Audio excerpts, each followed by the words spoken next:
Thank you, Mr. President.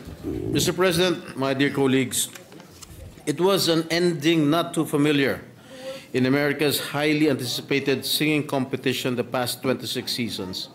But for Filipino dreamer Sofronio Vasquez III, it culminates his journey of never giving up, even after all the losses and rejection.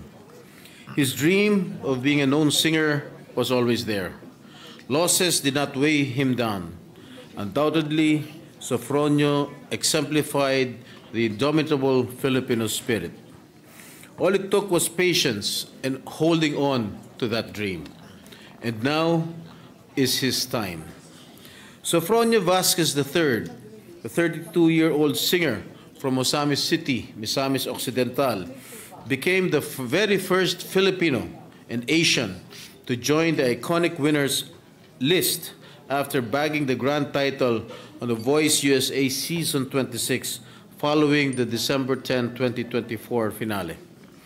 His soulful voice had not only won the competition, it had captivated and inspired the hearts of millions with every note he sung with hope and prayer that finally his persistence, hard work, and indomitable spirit will pay off.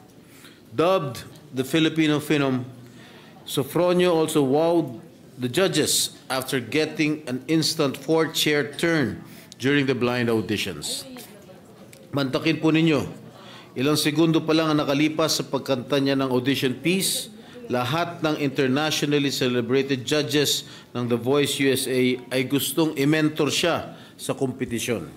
Hindi ba talagang kahanga-hanga na sa unang bahagi pa lang ng kompetisyon ay naipamalas na niya ang talento ng Pinoy sa pagkanta?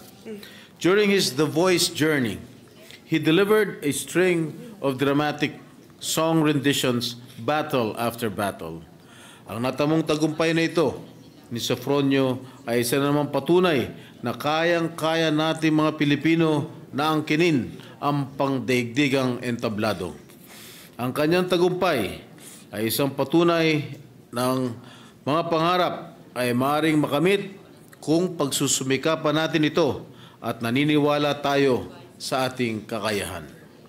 And I sincerely hope that this remarkable achievement by our kababayan serves as a powerful inspiration for many others to chase their dreams and proudly showcase the unique Filipino spirit globally.